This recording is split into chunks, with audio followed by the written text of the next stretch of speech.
Okay, brilliant. We're now live. Hello, everyone. Thank you so much for joining us today on Opera in Conversation. My name is Zelina Vuliami. I am the founder president of Oxford Contemporary Opera. And today, I think apt word is really delighted and honored to be speaking to Sir Antonio Pappano. Tony, thank you so much for joining us. Well, it's a great pleasure. Thank you. Now, do you mind me asking, my first question is just how are you and where are you right now in terms of the world?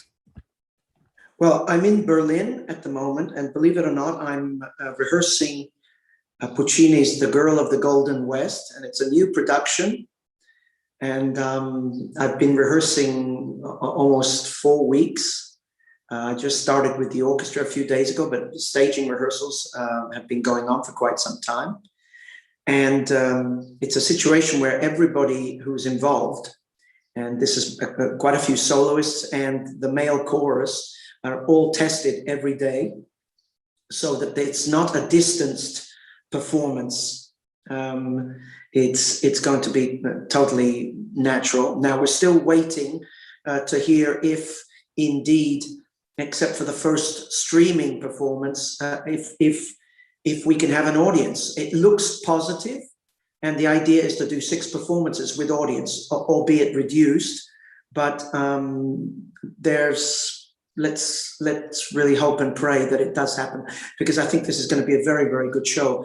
And the piece has never been performed at the Staatsoper unter den Linden, and it's quite something, to be. I mean, they know the entire repertoire backwards and forwards, but they've never played this piece before in their history. So it's a fantastic project. Well, I'm so glad to hear that you're able to travel again and work again. I mean, how have you found the pandemic? So far, we're recording this on the 28th of May, 2021. So in the UK right now, it's slightly strange because everything feels as though it's opening up, and yet there are still some restrictions. But how did you feel when lockdown first hit? What were you rehearsing at the time? Well, I was in the middle of performances of Fidelio, and we did the penultimate performance, and the last performance was supposed to be going into cinemas worldwide, 1,000 cinemas worldwide, and unfortunately, it was cancelled. I did, around the same time, a final concert with the LSO, and we all knew we were going to be locked down. I have very mixed feelings about the lockdown, because on the one hand, it has been utterly frustrating and very sad to see so many people put out of work, but freelancers, and who have really suffered. And not to mention the theaters, the West End, the Opera House, the Colosseum, you name it, and just the catastrophic financial loss. I mean, some institutions won't come out of this. But personally, mentally and physically, there's no question that I needed a break. I think every working musician, especially if you're to some degree successful, or have a real career, it all becomes too much at some point. So I've had a chance to think a little bit and to rest my bones a little bit. I've been going at it for 30 years non-stop, full on. And I think it's been a moment to contemplate how I want to go forward. So, in terms of that, it's been a very good thing. Last year, I was able, because of the fabulous weather in Rome, with my orchestra there, do many concerts outdoors. And then we had a short but very good run of concerts indoors until we were shut down again there. It's been very strange not to be in London so much, because I was taking, I wouldn't call it a sabbatical year, but just a year to do other things from the Covent Garden, the 2021 season. So this season I haven't been there, but nor has anybody else. So it's, but I so wish to have been able to be there now, and planned differently, of course, not knowing what was going to happen. But I'm so happy the house has reopened. It's a very, very important thing. And I'm just praying that the difficulties around the Indian variant that are appearing now don't have an adverse effect on theaters, because I think the sector has been really punished enough. I mean, these are huge buildings we're talking about with incredibly well thought out distancing protocols.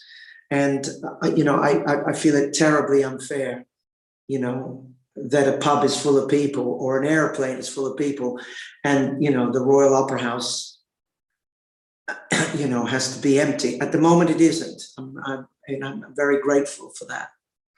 But, it's a nervy situation at best.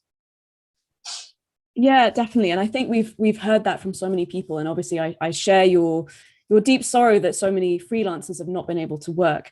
But musically, how have you found yourself? Have you returned to any old works? Have you been, I think I saw an interview, you've been playing the piano a bit more. Have you found any sort of new discoveries musically across this period of lockdown and isolation? Well, during this period, I was supposed to do Mahler 7, and it's been cancelled 4 times. So I spent a lot of time on that, and Don Quixote of Richard Strauss, pieces that I really got involved in the study process, and I was so looking forward to, but they all fell by the wayside.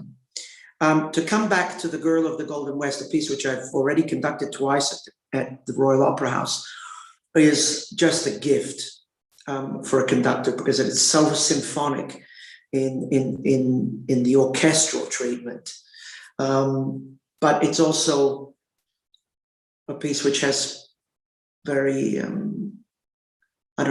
deep resonances for me.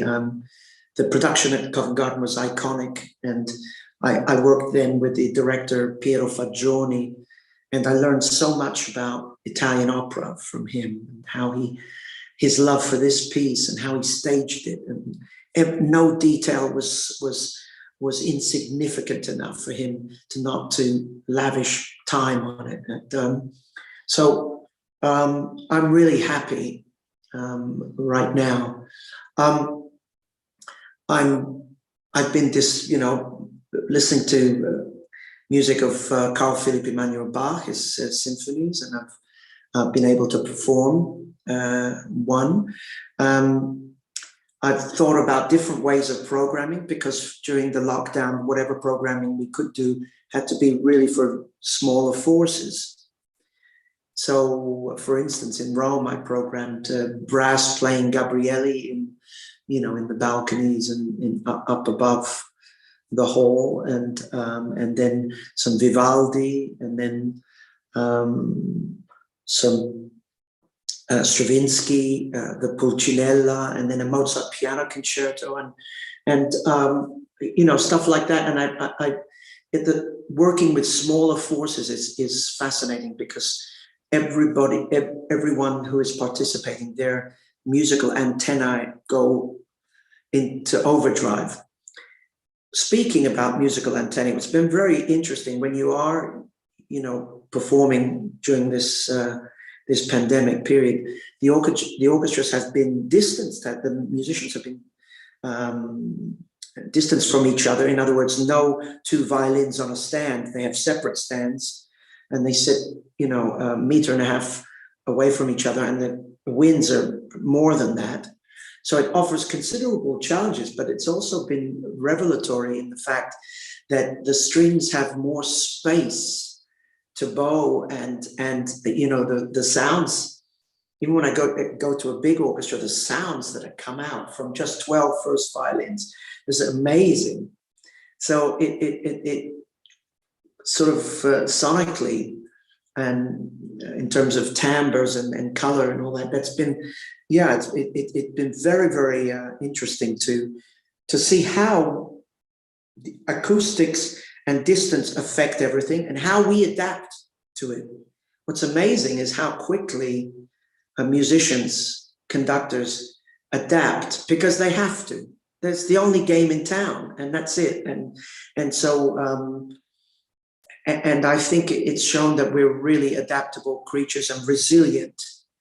And I do know in my heart of hearts that audiences really want to participate and be together and share experiences in the concert hall. There might be a little fear out there, and this is completely understandable, but the emotion of music or any live entertainment is part of our culture, and it's a part of our culture for a reason. It's not only the emotions that we personally feel and that we can be moved, but it's also the sharing of that, the coming together as a community. That is just a beautiful metaphor for so many things. Yeah, absolutely. And I think that community focus has been such an important part of people's getting back to, the arts and getting back to music in this sort of very unprecedented time. I mean, you mentioned resilience there. Do you think you really need resilience then to be an artist and to be a musician? Well, to survive in the music business at the best of times, you need resilience, because it's not only the competitive atmosphere that can pervade the territory. Everybody's trying to do the best work, and of course, the music press and the audiences are going to compare one against the other, and that's natural, that's human. But I think when it comes to the question of perseverance and how to react to setbacks, how to react to success, how do you deal with it? Do you keep a level head? Do you take on too much? Do you become arrogant? Do you become scared because you have to produce? The expectations are higher. There's all kinds of mental processes that are potentially dangerous, and I think that you have to keep loving music. You have to keep studying music and always be prepared for the situations that you're taking on, and remember why it is you're performing.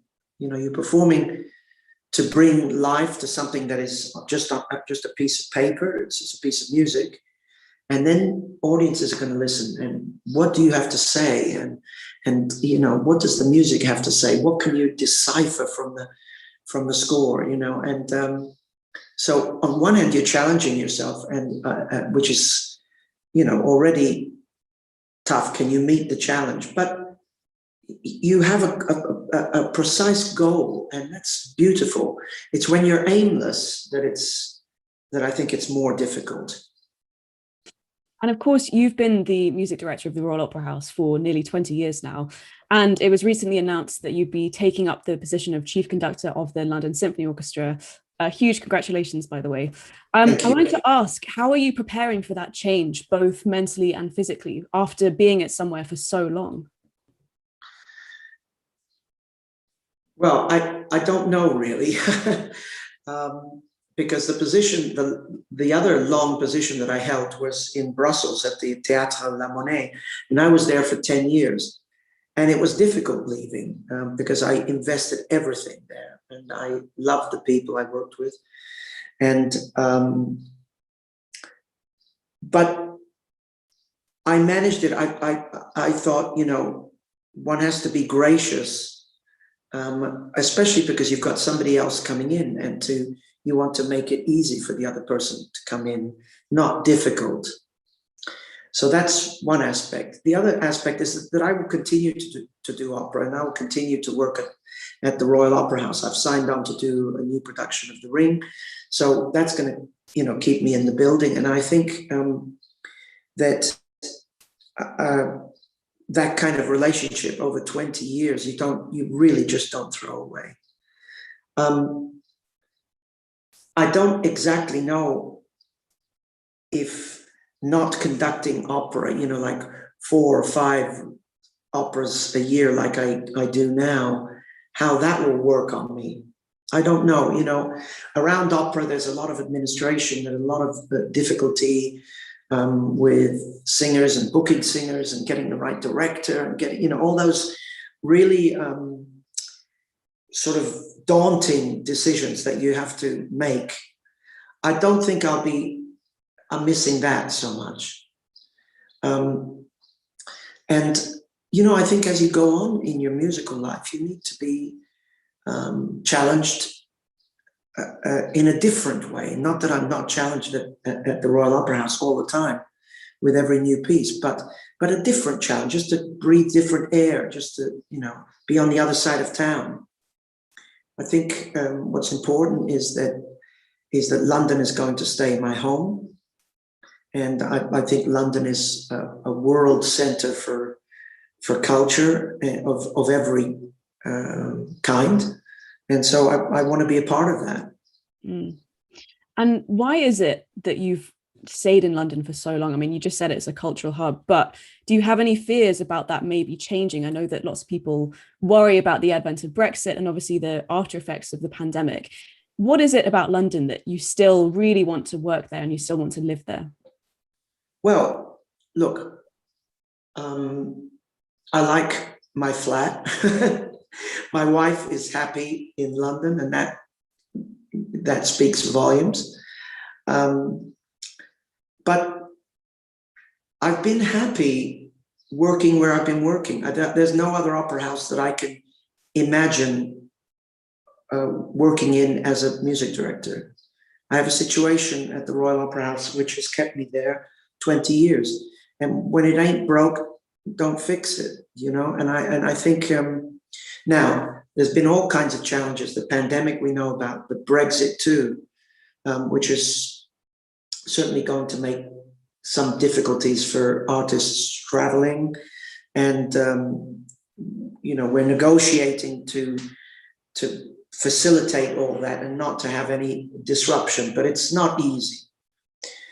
I'm optimistic that London will get itself together, and it's too early to tell what the real effects of Brexit are, because the pandemic has taken sort of the front page news for so long.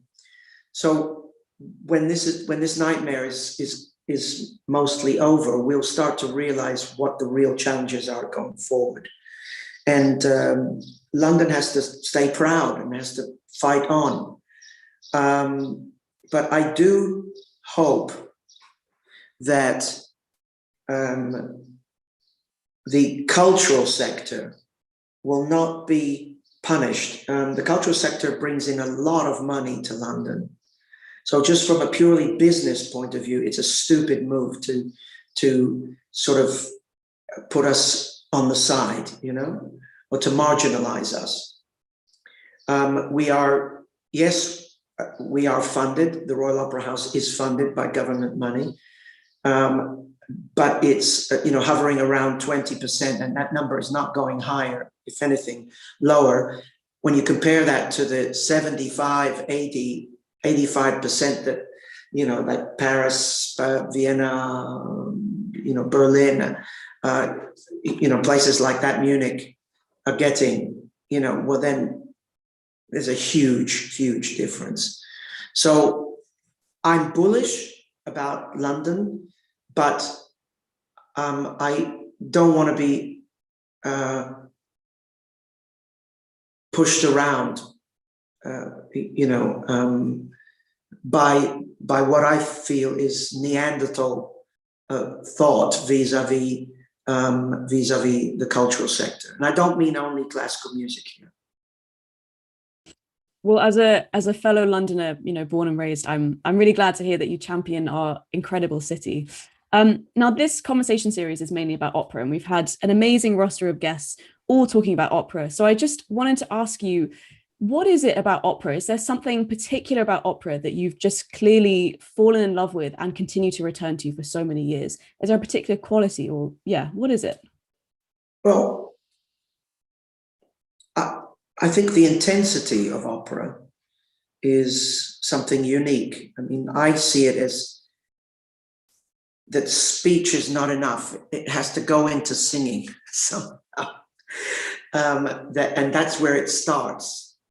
So the intensity is already up there, you know, and the physical layout, you know, there's an athletic side to it too. And I think therefore its visceral impact to audiences is like nothing else. You have a whole symphony orchestra down there. You have often an entire chorus.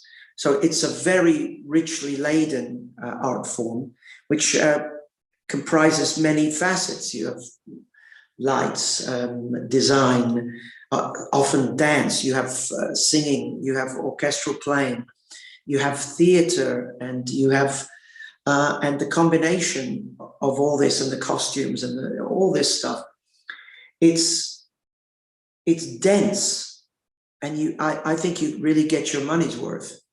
But the stories are compelling, I think, because people are singing about, you know, the situations.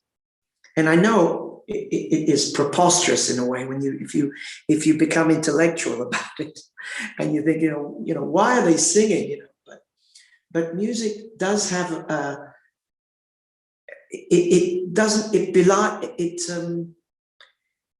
it defies categorization. Music is something special.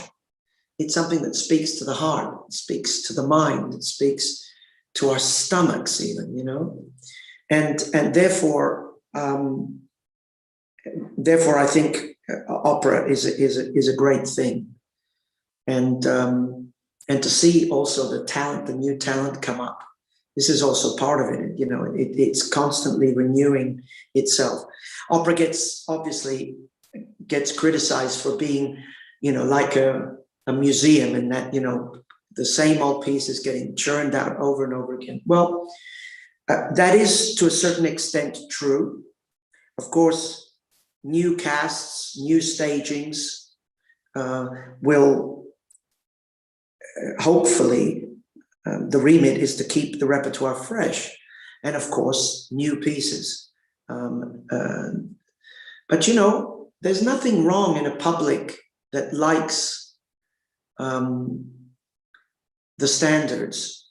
There's nothing wrong with that. I mean, it's all very well for the music press to say, you know, oh, we've got to have more new music, and that's absolutely true. But don't criticize people who come to the opera house to see La Bohème for the 30th time or La Traviata, because the music, it speaks very, very strongly to a sector of the audience, and they're more at home with perhaps traditional presentations of these pieces. Now, myself personally, I like slightly edgier productions, but what does that mean? I don't like ugliness for ugly, just to be ugly. And, you know, I like to see great acting. I like to see communication between the singers. I like, even in an abstract space, can it be made compelling by exquisite lighting? Again, so that we have different definitions of what beauty and what poetry actually are, you know. And I think the idea is, my hope is that audiences remain open-minded when they come to the opera house, that, you know, if they're expecting a table, they don't necessarily need to see a table.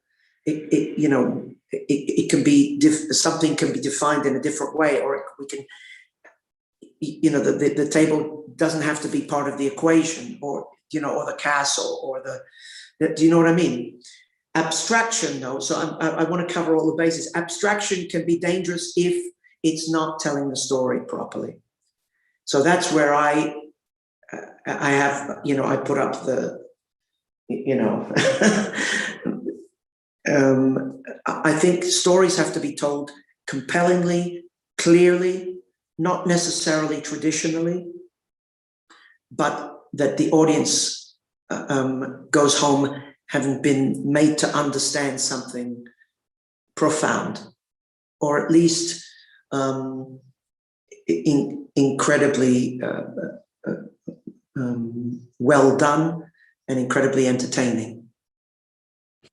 And of course, you must have worked with many directors across your time. What do you think makes an effective partnership between conductor and director when working on an opera? Well, obviously, directors have to be well prepared. And I can't speak of this with experience because I've been very, very lucky in my career to work with really fantastic stage directors, all of whom were ultra prepared. But some directors are not prepared. They don't really know the music very well. They just look at the words, Unfortunately, that does happen. A stage director has to be very musical and has to use the music and not just the words. And a conductor has to use the words and not just the music. And when you start in the room and when the rehearsal room, you start to cross-pollinate. The conductor starts doing the director's job and the director starts doing the conductor's job. In other words, each one is sort of working for the other person to strengthen their domain. Then you've really got something. And, music suggests things. It's a mysterious art. I said that before. And therefore, not everybody feels that, but like I said, the directors, to a man or to a woman, they've been really, really fantastic and sensitive and exciting, and have an ability, the really great ones, to provide subtext for what is really being said. I mean, they know exactly what is being said, but there's an underlying story that is being emphasized, or which they would like to emphasize to an even greater degree. But they can provide the psychological framework for all that and not take you for a meaningless ride. I think it's meaningful. And I've benefited tremendously from that. And you speak, I think, so eloquently, and thank you for going into detail about this. I think you're right. It's about the emotion of the music and sort of communicating that to audiences.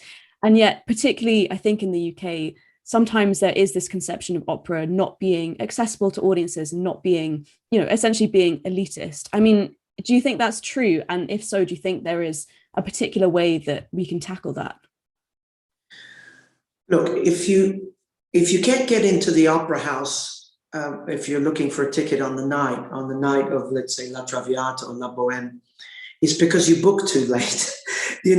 I mean, it's the same in a top restaurant. The difference between between us and a top restaurant is if you book in advance, the prices are not cheaper. Whereas if you book in advance at the opera house, you're likely to get, a relatively inexpensive ticket. I mean, if you compare it to what football matches cost, and in football matches, you can't get in anyway, because they're completely booked. So I would say the elitist label is unfair. I think, an institution, let's say, like the Royal Opera House, but not only the Royal Opera House, English National Opera, Glyndebourne, you're aiming for excellence, and opera anyway costs a ton of money, because I explained to you, you have a whole symphony orchestra, a whole chorus, all the soloists, many of them international coming in, designer costs, all the people that the in-house it's a tremendously expensive enterprise, and so it will cost money.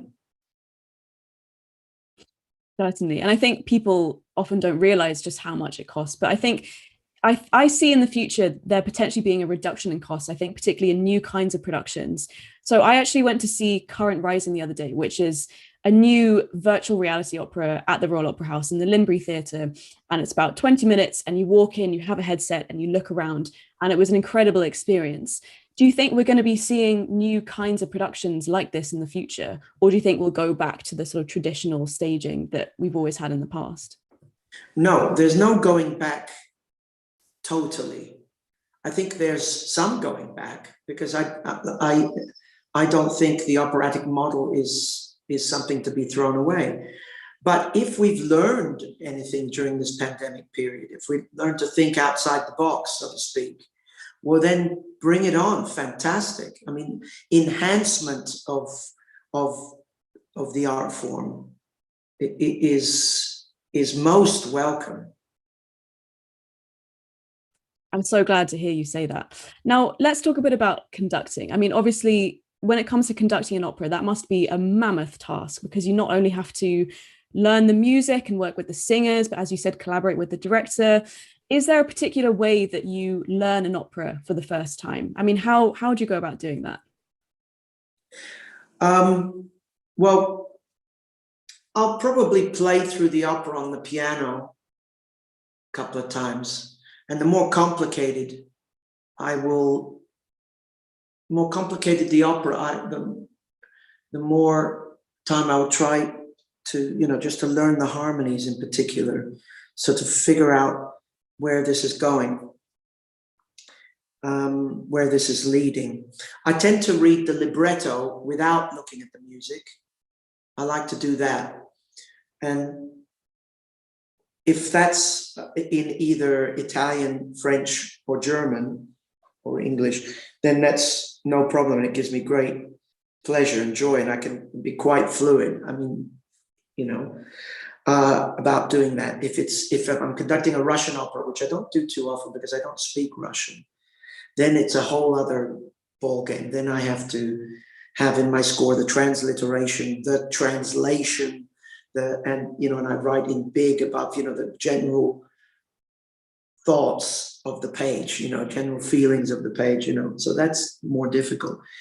Then there's a period of silence that when you try to put it all together, looking at the score, remembering what you've read in the text, how are the scenes built, how do each of the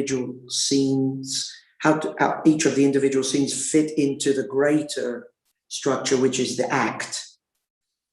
And it's a very slow process. So the earlier you start, the better. I mean, I can learn something in 2 days if I had to, but that's not the point. If one of the things this pandemic has taught me is I'm taking much more time to learn, because I have the time, and therefore I'm ingesting in a different way, if you like. But in the past,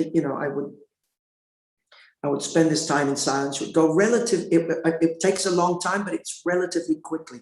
The thing is to keep going over what you've learned, so that when you're conducting, you will have digested what the orchestration is, what the text is saying, what the contours of the phrases are, what the dynamics are, what the colors are, what the balance will be to the singers.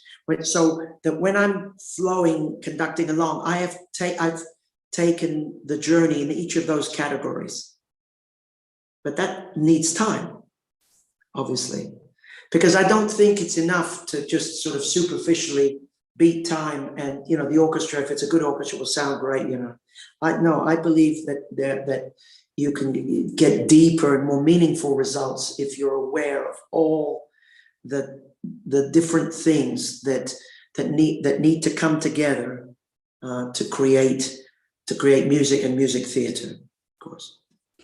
And when it comes to actually conducting a performance on the night, what is running through your head? Do you have a sort of a game plan, or is it more you just wait until you're actually there with the orchestra and the singers? Well, you do have a game plan because you will have been rehearsing for a while, and therefore, of course, you will have tried out many things in the early rehearsals.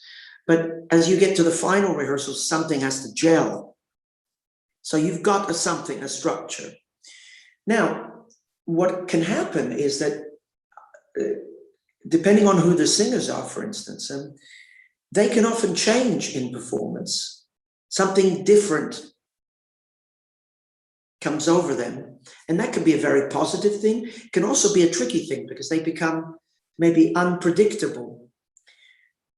And conductors don't like unpredictability. On the other hand, unpredictability can bring out special things. You know, a nuance that you didn't think of, or something, a timing that you weren't aware of, you know, to wait longer here, to go forward there, to, you know, something that's new. And so you have to be very, very alert. Of course, you know, if you remember something from the performance before that didn't go right, you will try before the performance to talk to the singers, to organize things so that, you know, in terms of polish, you know, you keep the product on a very high level. People are paying money to see us perform, so we have to provide something that, you know, that has a degree of finish to it. But you know, when you put down that first downbeat, it's all new. You can have any game plan you want. There's going to be a different journey, and that's a very good thing. Scary sometimes, but that's a good thing. That's what live performance is all about. And do you get nervous? I do get nervous. Not nervous like when I'm going to play the piano, because I don't have to play the notes when I'm conducting. But, you know, when you have to keep a big machine together and you know, create out of, you know, a lot of music, create something that is concrete and communicative and sincere and honest, then it's a big responsibility. Also, if I'm the music director of Covent Garden, then I have a responsibility towards the house. I mean, it's not only me conducting on the night, it's me defending the name of the house. And I think that that's very, very important for the music director to always keep in mind. Definitely. I'm just aware of time, so I'm actually going to turn to a few questions that we have from our audience. The first question, this is quite a big one, but the first question says, you've expressed before your love of Puccini, as you've said today. How do you think opera has fundamentally changed since he was writing them about 100 years ago? Well, it depends on how you look at how do you define what contemporary opera is? Now, not that long after Puccini finished writing, you know, you had pieces like Wozzeck and Bluebeard's Castle and Pelléas et Mélisande, which were showing a new way. And Pelléas et Mélisande earlier, so Puccini influenced by Pelléas et Mélisande. Was Berg, who wrote Wozzeck, was he influenced by Puccini? I don't know, but it was certainly a different road taken. Shostakovich, completely different road taken. Using parody, burlesque, paired with utter tragedy, you know. So the art of contrast became very, very strong. In Wozzeck, the use of different musical forms, different structures, different way of treating harmony.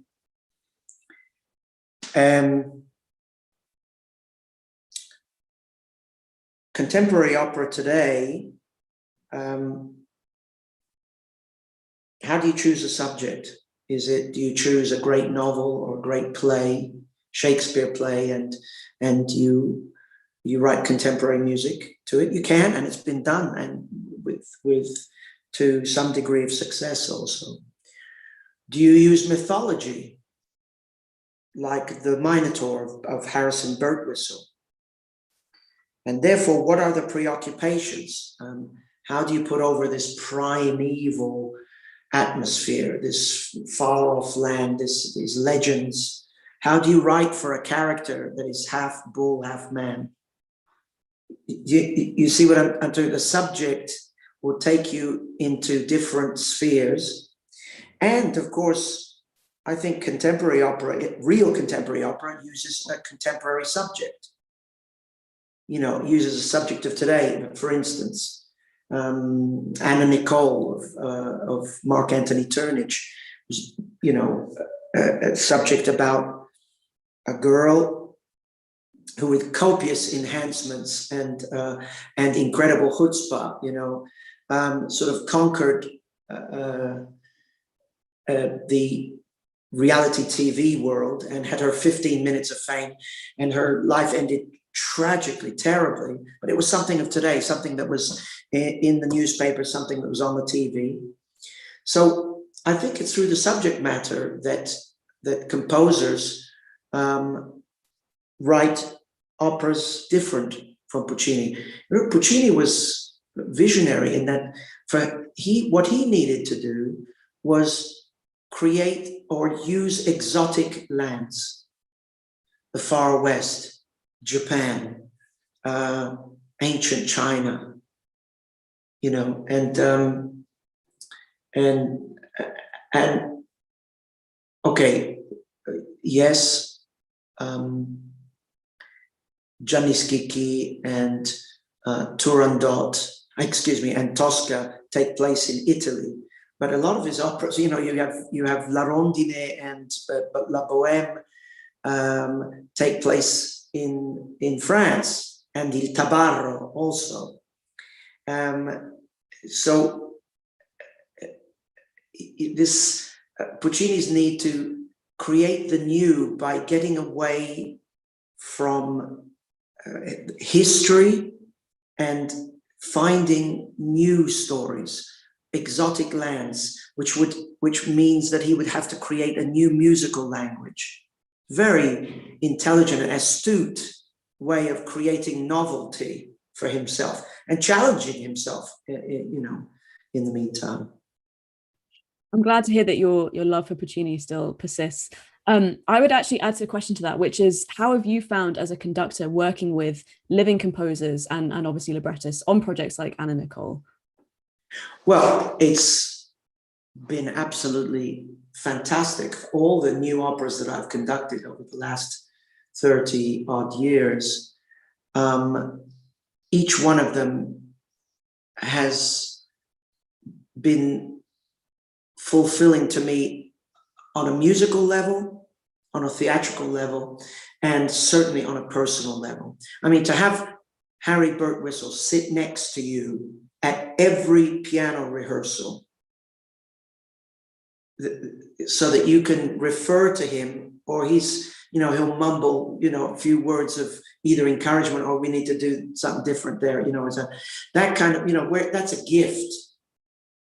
And it's also, I don't see it as a challenge. I think it gives you a, you know, raison d'être to do your best work, to come up with the goods, you know, because you've got the composer sitting right next to you.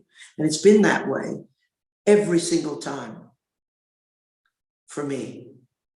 And in that way, I've been really blessed. And, you know, I wish it happened more in the Opera House. But, you know, I've said this many times, the likes of George Benjamin and Tom Addis, you know, they conduct themselves. So I've missed out on, you know, really great operas, you know. Well, that sounds amazing experience. And that actually leads on very nicely to our next question, which is just asking, have there been, well, what are the most memorable moments that you've had at the Royal Opera House over the last 20 years or so? If you had to pick, should we say 3? Whoa, that's difficult. You know, because I have certain memories of certain first nights of certain productions. Certainly the Ariadne, my very, very first production, an unexpected choice for my first production as music director. But I knew the production had something fresh to say. It was a new beginning. Lady Macbeth of Mtsensk was extremely strong. I think the Ring over time became more and more important for me because it cemented my relationship with my orchestra, which I think took time. And it, you know, with an orchestra of that caliber, it's going to take time because they, you know, to reach their level of emotional intelligence, of musical knowledge and you know, that kind of, but, you know, I've had quite a long time to get there. So you know, I've been very proud sitting in the audience listening to, you know, great conductors with my orchestra. And there's no greater satisfaction when, you know, the conductor comes to you and say, listen, you know, the orchestra is just fantastic, and the chorus too. And you know, they've done an amazing job. And well, that's what part of my job is, to make sure that the tools the guests have to work with are at absolutely top level. So I'm proud. I mean, I could mention 100 other things. You know, I'm working with such a great team, and some components of that team have changed over the years. But you know, it's helped me develop also that change. You know, you handle things differently with different people, and I think we're going forward now. Now we have to make a huge push to come out of this nightmare called the pandemic, and we have to, you know, really stand strong. Brilliant. We've just got two questions, and because I know you have to run on stage in Berlin in a few minutes, but our first question is, what would be your advice to young conductors starting their careers, especially now in the time post-pandemic, or in the pandemic, should we say? Well, it depends. Because I came up playing the piano, of course, my coming up through the opera house was the traditional avenue for young conductors. So I'm a little bit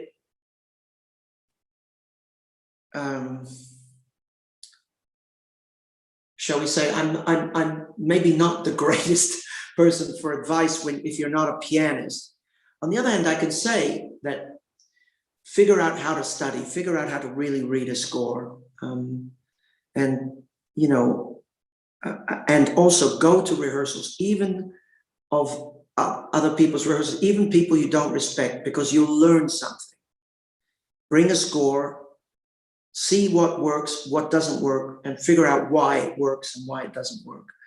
And always keep asking questions. Music is an insatiable mistress. You know, you've got to give and give and give and give, and so the studying aspect of everything is extremely important. And don't be afraid to ask, you know, elder statesmen. Ask them questions. If you're in their presence, don't freeze up like I used to when I was a kid. You know, I was shy, and you know, now be bold. Ask questions. You know, ask people how do you get ahead. You know, but going to rehearsals is very, very important, and because you can learn a lot, surprisingly. Amazing. Our last question is just, is there an opera that you've not yet conducted that you would still like to do? There are a few. I haven't conducted Bluebeard's Castle yet. I've never conducted Lucia di Lammermoor, even though I know every note of it. I'm more and more fascinated by the simplicity and yet depth of the bel canto repertoire. We tend to think of those pieces, or some people think of those pieces, as vehicles for star singers, and in a certain way they are, yes. But getting beyond the conventions of that art form, that specific art form, the bel canto opera, I think you could create great music and great theater, because there's nothing more compelling than hearing a simple accompaniment and a singer sing above that, and hear the quiet and the frisson in the audience when that singer and that conductor knows how to capture the atmosphere of the moment. I really believe that. So the opera that I've sat in most as an audience member has been the Magic Flute. I've seen dozens of performances of that, and I love the piece very much. And yet I've never conducted it. I would love to one day. Well, I look forward to seeing a production where you are conducting it. I think that'd be really great. Sir Antonio Pappano, thank you so much for joining us today on Opera in Conversation. It's been such a pleasure speaking with you. Thank you, Zelina. Thank you very much for the invitation. Thank you. We do not have an event next week, but the week after we'll be talking to the conductor Edward Gardner about opera, about the London Philharmonic Orchestra and everything else. But in the meantime, thank you so much for watching. And this has been Opera in Conversation.